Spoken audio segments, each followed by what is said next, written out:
I'm Patrick, and going into these stories, I felt a mix of disbelief and unease at how something so ordinary can turn fatal in an instant.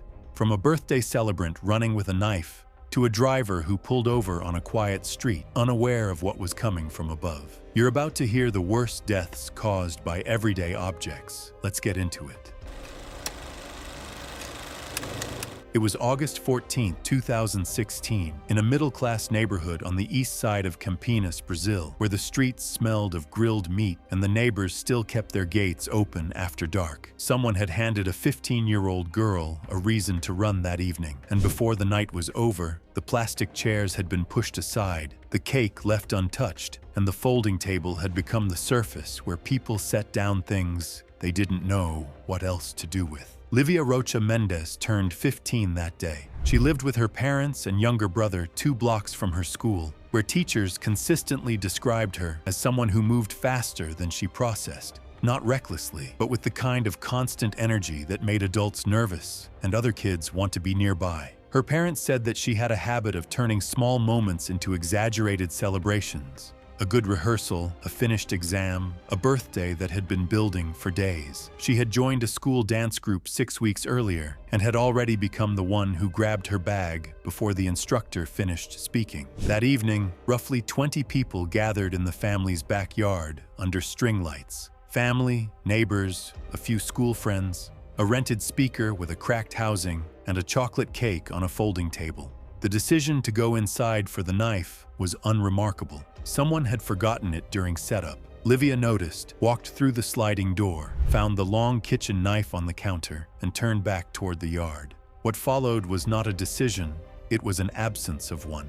She had been jogging between the cooler and the table all evening. No one had needed to stop her before. Her aunt called out, telling her to slow down from across the yard as Livia reached the doorway. Livia did not slow down. The concrete at the threshold had a freshly spilled patch of soda from the drink setup earlier in the evening. Her right foot caught the threshold and shot forward without warning. The slip was abrupt, a single-frame loss of footing that pitched her body downward and forward at once. Her right hand, still gripping the knife handle, held the blade angled downward and slightly inward toward her torso as her balance broke, rotating inward as her torso dropped. The blade entered just below her left ribcage at an upward angle. The momentum of the fall drove approximately 3 to 5 inches of the blade into her upper abdomen before her knees contacted the concrete. She did not scream. She made a short, constricted sound and then attempted to push herself upright with both hands. That movement widened the internal wound. Blood soaked through her shirt within seconds, spreading from the left side outward in a dark, uneven stain.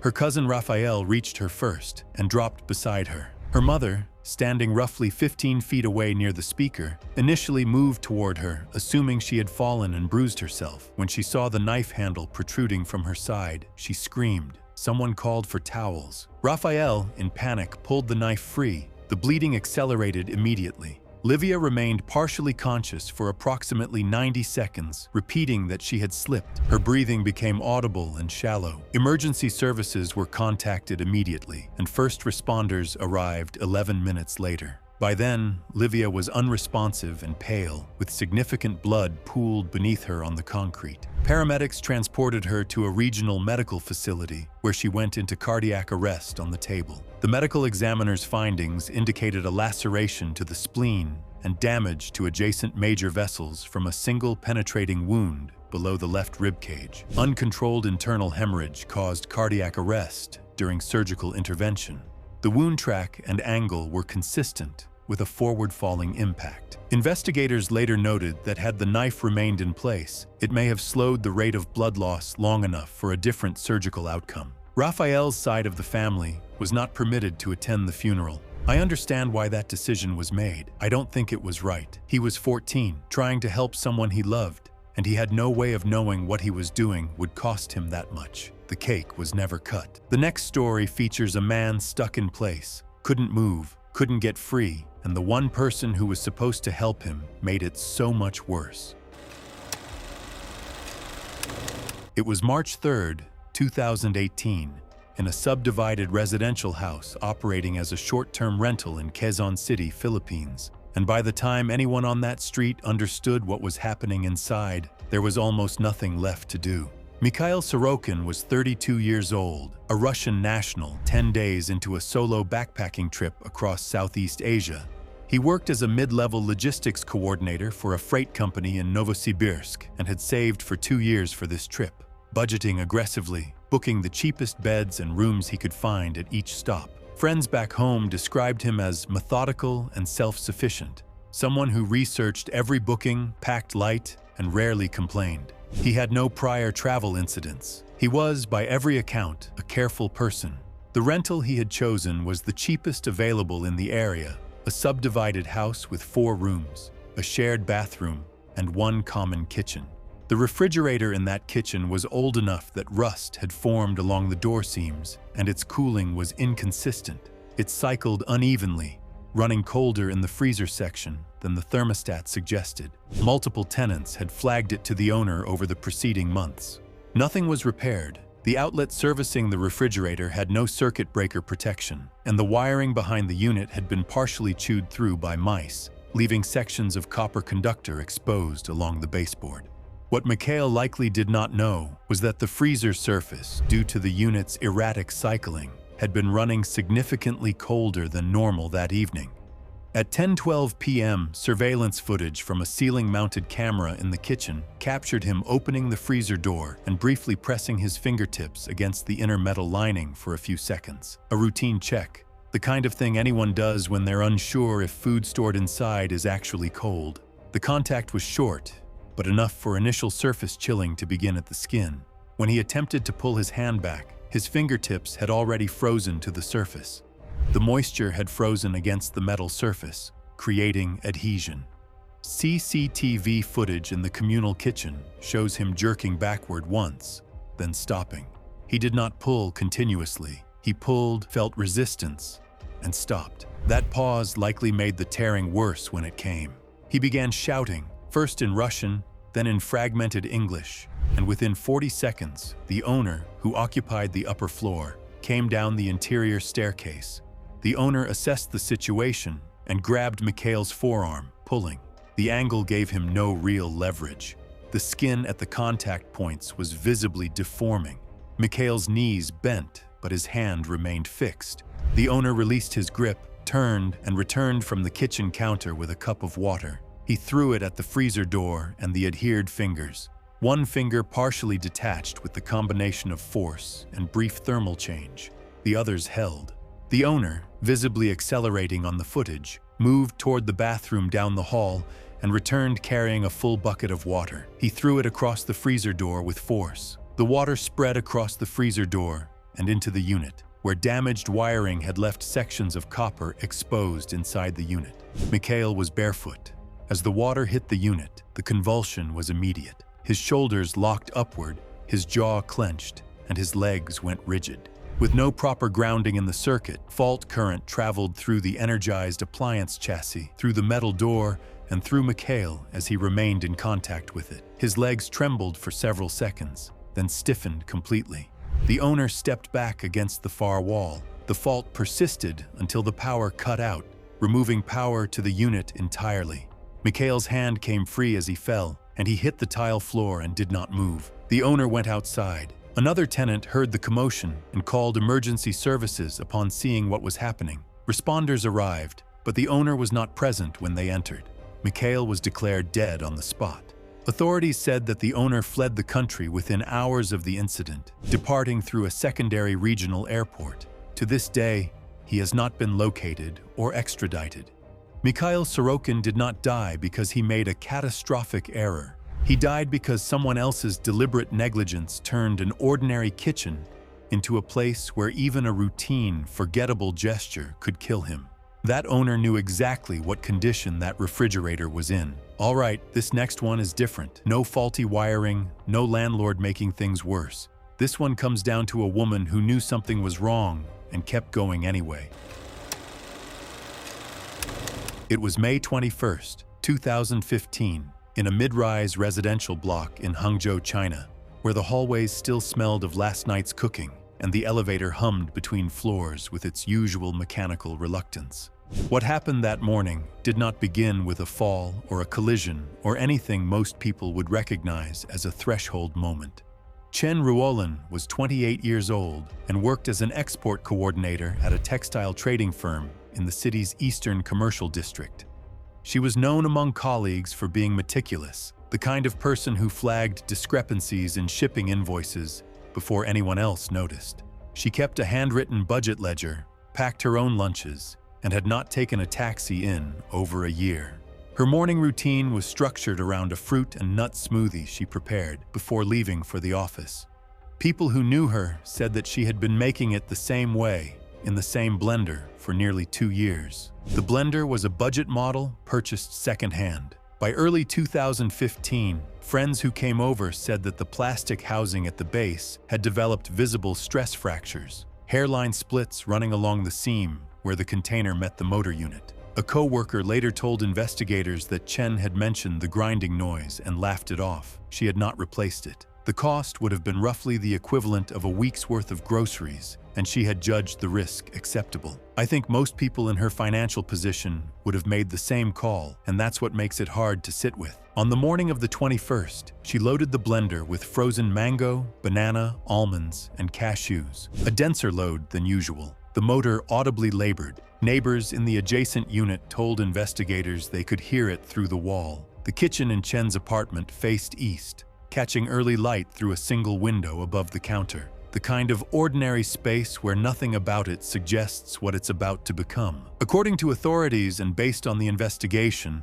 at approximately 7 a.m., the cracked plastic container split further along its side seam under the pressure of the dense mixture, causing the contents to spill downward toward the base unit while the motor continued running. The container partially separated from the motor base, exposing the spinning blade coupling at the bottom of the assembly while still rotating at full speed. Chen either reached forward to steady the unit and attempted to lift the container away while it was still powered on, or her hands were already holding the container before it split. Either way, her right hand came into direct contact with the exposed spinning blade assembly at the base. The contact lasted less than a second. The radial artery, a major vessel running along the inside of the wrist, was severed along with surrounding tendons and skin. Bright red blood began pulsing in rhythmic spurts immediately, the pattern consistent with arterial bleeding documented in the forensic report. She wrapped her wrist in a kitchen towel and apparently did not call emergency services. She picked up her car keys. A neighbor in the hallway saw her moving toward the stairwell and noticed blood dripping steadily from beneath the towel, forming a trail on the linoleum floor. The neighbor asked if she needed help. Chen shook her head and kept walking. By the time she reached her car on the ground level, both hands were visibly slick, according to multiple witnesses. She started the engine and entered morning traffic. Road camera footage recovered by investigators showed her vehicle maintaining a roughly straight line for no more than 30 to 40 seconds. Within the first minute, the steering began to drift, small corrections that became delayed and uneven. The vehicle's position in the lane started to wander. Witnesses later described the movement as hesitant, as if the driver was struggling to keep the wheel centered. At approximately 1 minute and 30 seconds after entering traffic, the vehicle passed through a red light without slowing and struck 3 pedestrians in a marked crosswalk at an estimated 15 to 20 miles per hour. The impact knocked all 3 down. The car continued forward briefly before the front wheel struck a curb and stopped. Bystanders reached the vehicle within seconds. Chen was slumped against the wheel, unresponsive. Blood had saturated the driver's seat and pooled on the floor beneath the pedals. Emergency services were called, and an ambulance arrived immediately. Estimated blood loss at the scene and in the vehicle exceeded 2 liters. Death was pronounced shortly after hospital arrival.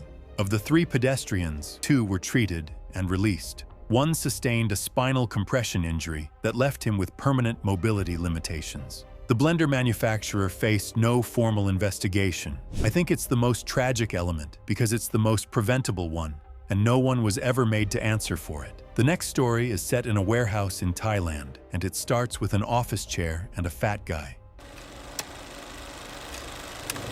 It was September 9, 2017, in a mid-level online retail warehouse on the eastern outskirts of Chonburi, Thailand, a low-rise industrial stretch where buildings like this one ran full shifts 6 days a week, and the evenings came in quietly, without warning, which is exactly how it happened here. Kittapong Kit Sura was 35 years old and had spent the better part of his working life in warehouse administration, tracking inventory and managing order logs from a fixed desk in the back office. He had gained considerable weight over the previous year, a natural consequence of 12-hour seated shifts and a commute that left little time outside of them. When interviewed, co-workers said that he did not complain, did not request things, and did not draw attention to himself. The chair he used had been failing for weeks. The pneumatic cylinder embedded in the base, the sealed steel component that maintains seat height under a person's load, had been degrading under his sustained weight. Co-workers said that it would drop slightly each time he sat, catch itself, and hold. He had commented on it to a co-worker a few days before the incident, in the manner of a person noting a small inconvenience rather than a warning.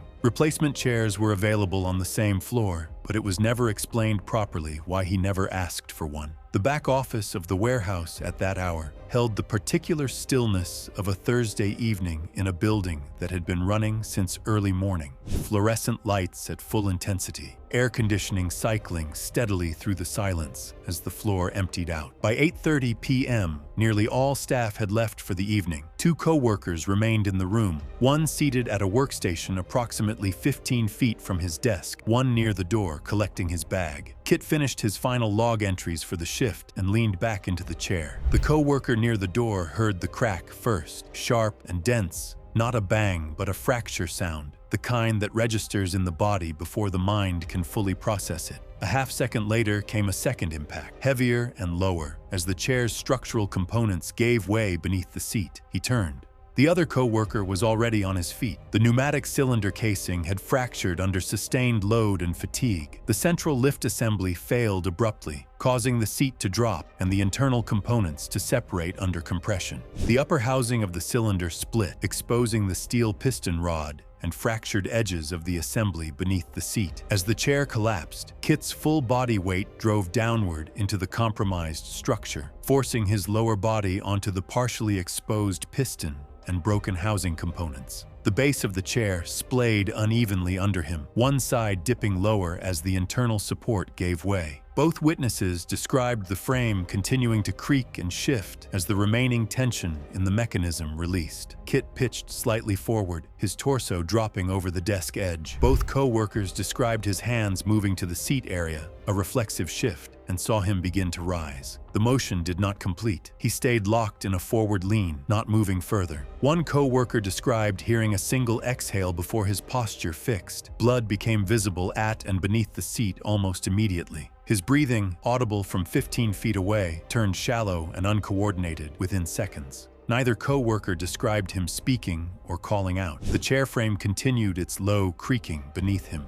One co-worker placed the emergency call, and responders reached the building in approximately 14 minutes. Kit was still conscious on their arrival, but in rapid decline from internal blood loss. He died during transport. The medical examiner determined the cause of death to be severe internal hemorrhage resulting from penetrating blunt force trauma caused by a displaced gas lift piston rod impacting the pelvic region and damaging major blood vessels. The fractured cylinder housing and failed lift assembly produced a single rigid steel component displacement under load, causing major vascular damage incompatible with survival without immediate surgical access. The company replaced all chairs in the facility within a week without issuing any statement. His family declined all contact with the media, and the issue was settled in court. There is no clean lesson to extract from this. No extreme sport, no calculated risk, no dramatic decision. He sat in a chair that had been quietly breaking beneath him for weeks, and on one ordinary Thursday evening, it finished breaking. I think about those unused replacement chairs sitting on that same floor while his kept failing, and I don't know where to put that. All right, this next one is almost too random to believe. A man who spent his whole career avoiding risk, parked on a quiet street for 60 seconds, and never saw what was coming from 4 floors up. It was January 11, 2014, on a narrow residential street in the Sampaloc district of Manila, Philippines. Nothing about that block. The cracked concrete, the vehicles lining the curb, the laundry strung between second-floor windows looked like a place where anything permanent was about to happen. Arnel Dizon was 41 years old and had driven a taxi for a local transport cooperative for 9 years. Among the other drivers at his depot, he was known as the slow one. Not a criticism, just a fact. He took the long way around flooding, signaled on empty streets, kept his fare meter clearly visible to avoid arguments. He had 2 children, a son in middle school and a daughter just finishing elementary, and a laminated photograph of both of them taped to his dashboard. For the past 2 years, his wife said that he had been setting aside a portion of each week's earnings toward a second-hand vehicle, not new, just something he could own outright. He was roughly $4,000 short. He had just come off a night shift that started at 10 the previous evening. 11 hours on Manila roads leaves a particular kind of fatigue. A security footage caught him pulling to the curb along that residential street, not to sleep, but to leave his taxi to stretch and apparently to check his phone, visible from the footage. He left the engine running because I think the stop was expected to last only a few minutes. On the 4th floor of the building directly above him, an 87-year-old resident named Lourdes Valmerez was rearranging ceramic plant pots along her balcony railing, rotating them to redistribute sunlight, something she did periodically throughout the dry season. One of the larger pots, weighing between 15 and 20 pounds, had been set near the railing edge while she worked around it. According to her, as she lifted an adjacent pot and pivoted, her elbow made contact with the larger one. A woman walking toward a nearby market on the opposite sidewalk later told investigators she noticed the pot leave the railing in her peripheral vision. Her first instinct was that it was something small, a cup, maybe a shallow planter. The pot rotated once in the air and made no sound she could identify until the final fraction of a second before it landed. While Arnel stood on the curb beside the open driver's side door of his taxi, the intact ceramic pot fell directly onto his head, breaking upon impact. He crumpled immediately to the ground beside the vehicle. Witnesses rushed toward him within seconds. The woman who had seen the fall crossed the street and found him unresponsive, with visible trauma and scattered ceramic fragments around him. She called emergency services and remained with him. Paramedics arrived within minutes. Arnel still had faint, irregular vital signs during transport, but he was unresponsive throughout. He was taken to a nearby public hospital and admitted directly to the emergency unit. Imaging and clinical assessment indicated a severe traumatic brain injury with associated high cervical spinal cord damage. He was placed on life support and transferred to the intensive care unit in a comatose state with no meaningful neurological response. Over the next several days, his condition remained critical. He never regained consciousness. Doctors informed the family that the injury was catastrophic and that recovery, even partial, was not medically expected. His wife and 2 children began rotating stays at the hospital, spending long hours at his bedside in a quiet ICU bay where machines handled what his body no longer could. On the 5th day, there was a gradual decline in his neurological stability and cardiovascular function. The medical team informed the family that his condition was progressing toward end of life despite full support. His wife called relatives, and by evening both children were present along with close family members. He died later that night in the ICU surrounded by his immediate family. The machines were turned off after confirmation of death. No dramatic moment followed, only the procedural quiet of hospital staff stepping back to give the family time. Lourdes Valmores was later charged with reckless imprudence resulting in homicide and released on bail due to her age and health considerations. A small fundraising effort through Arnel's taxi cooperative helped the family cover part of the medical and funeral expenses, though not all. His children were 9 and 11 years old. What remains difficult to compress is how ordinary the chain of events was. A driver taking a brief break after a night shift, a balcony routine repeated countless times, a moment of accidental displacement, gravity doing the rest.